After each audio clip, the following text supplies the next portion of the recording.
Hi everyone, welcome to the visual guide for the Cloud Deck Extreme. This is the newest Extreme trial made available by patch 5.5 in Final Fantasy XIV, Death Unto Dawn. While some elements of this fight may seem the hardest you've seen in a while, the cool new weapons surely are the 14 carat on a stick you need to clear this encounter. My name is Miztech and I'll be your raid guide. Before we begin, the raid will need to be divided into two, with one tank, one healer, and 2 damage dealers in each group. As soon as Diamond Weapon is pulled, the second ship will appear on the other side of the boss and the teleporter pads will activate. On extreme mode, anytime a player uses the teleporter, they'll be debuffed and unable to reuse the teleporter pad for 20 seconds. As such, players will need to be careful with their teleporter usage throughout the encounter to avoid getting caught on the wrong ship platform with no way to escape. Diamond Rain will deal high raid-wide damage to all players on each platform. This attack will hit and apply as many debuffs as there are players on each platform. To avoid excess damage and death, one group will stay on the west platform while the other ports over to the east platform. Immediately after, the boss will target the 2 highest enmity targets with these long column laser attacks. The 2 tanks must ensure they have the highest enmity at all times and bait the column attacks away from the group. When the boss casts Adamant Purge, all players will need to be on the lookout for specific tells from the boss to determine what kind of attack is incoming. First, identify which platform is being targeted by determining which arm is glowing. Any players on the glowing side will need to use the teleporter pads to move to the safe platform. Next, players will need to identify if the boss's chest cannon or shoulder cannons are lit up. If you see the yellow chest cannon, players will need to stack up to share the incoming damage after the platform cleave. If you see the orange shoulder cannons, all players must spread to avoid overlapping the AoE damage that's about to hit each of them. Once the mechanics of Adamant Purge go off, the group without the teleporter debuff will then move to the opposite platform to prepare for the next round of mechanics. Next up, Photon Burst will target both tanks with these flare markers and deal proximity-based damage. Each tank can move to the edge of the platform with light cooldowns, while the rest of their group moves to the other side to reduce damage. The laser auto attacks resume immediately after, so keep an eye out on that tank health. This is followed by another Adamant Purge with only a single platform cleave to watch out for. Identify the glowing side and teleport to the opposite side if you need to. Again, once the cleave goes off, the group without teleporter debuffs will move to the opposite platform to handle the next Diamond Rain. Shield and heal through that damage. A few more tank laser beams and another Adamant Purge. Again, players will need to identify the safe platform and whether they need to stack or spread. Once both mechanics go off, the debuffed group will stay while the other group moves to the opposite platform to position for the next Photon Burst. At this point, the boss will shed its armor and the next phase will begin. 2 blue knockback circles will appear on both platforms, either both in the south or both in the north. At the same time, all players will be linked to these articulated bit hands with proximity-based tethers. All players must be far enough from their hands so that their tethers turn purple or they will die. All of these mechanics pretty much resolve at the same time, and players will need to use the knockbacks to position themselves appropriately for each hand tether. If a player is tethered to a hand from the opposite platform, their tether distance requirement is already satisfied. They will need to get knocked backwards onto the same platform that they're starting on. If a player is tethered to a hand on the same platform, they'll need to use the knockback to punt them to the opposite platform in order to satisfy the tether distance requirement. Basically, if you have a purple tether already, you'll position next to the knockback circle to be knocked down the length of that same platform. If your tether is pink, you'll position yourself on the inner side of the knockback circle close to the edge of the platform to be knocked onto the opposite platform. Immediately after the 2 knockbacks, the boss will target one platform with Airship's Bane, destroying it temporarily. All players on the affected side will need to teleport to the safe ship or they will die. Outrage will deal high raid-wide damage. Be ready with those shields and heals. The boss will cast this twice before spawning a number of orbs and casting RI arts. To avoid the incoming zigzag attack,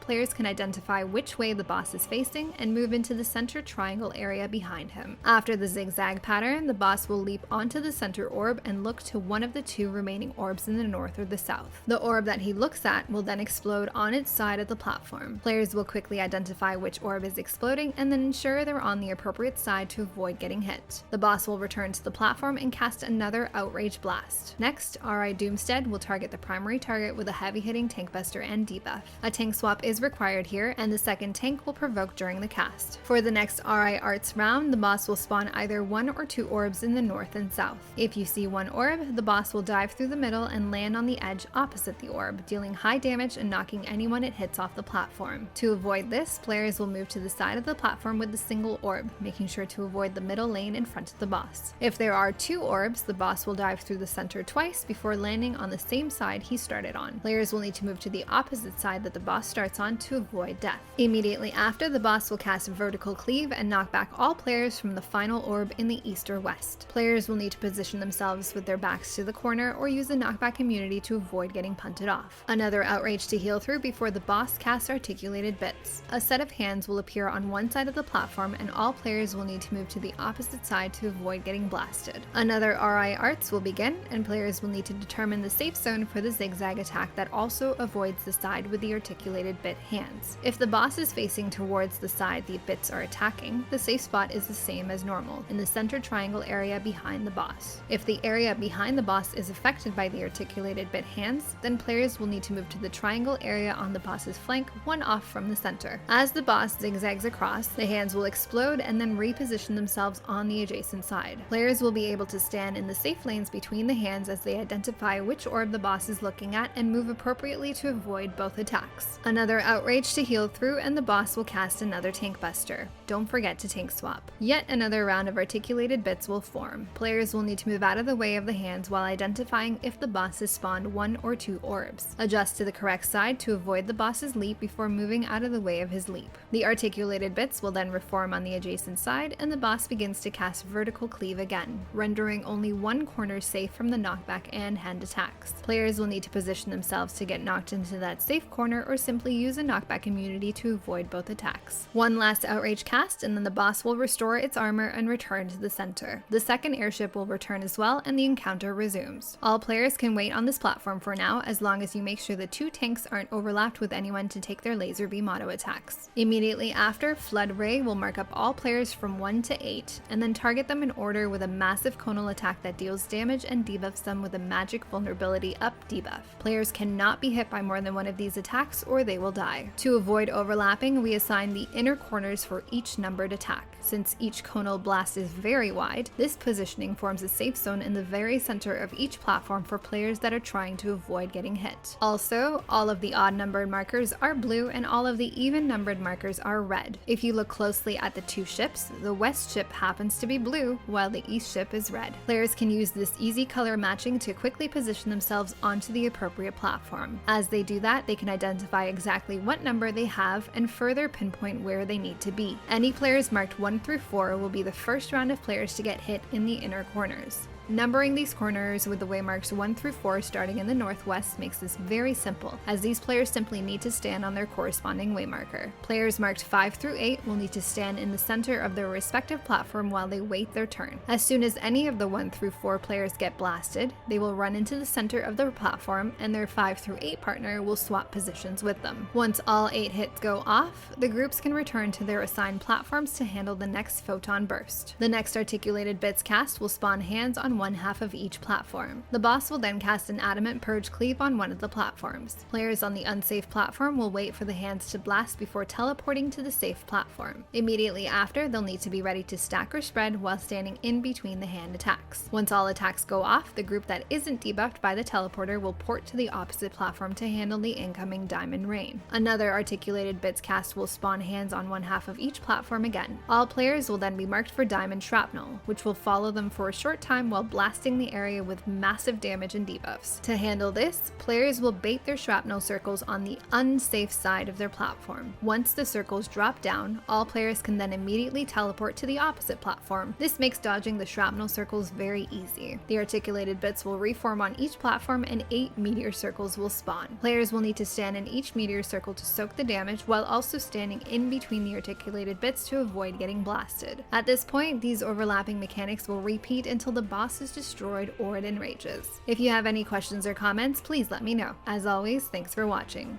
Till next time.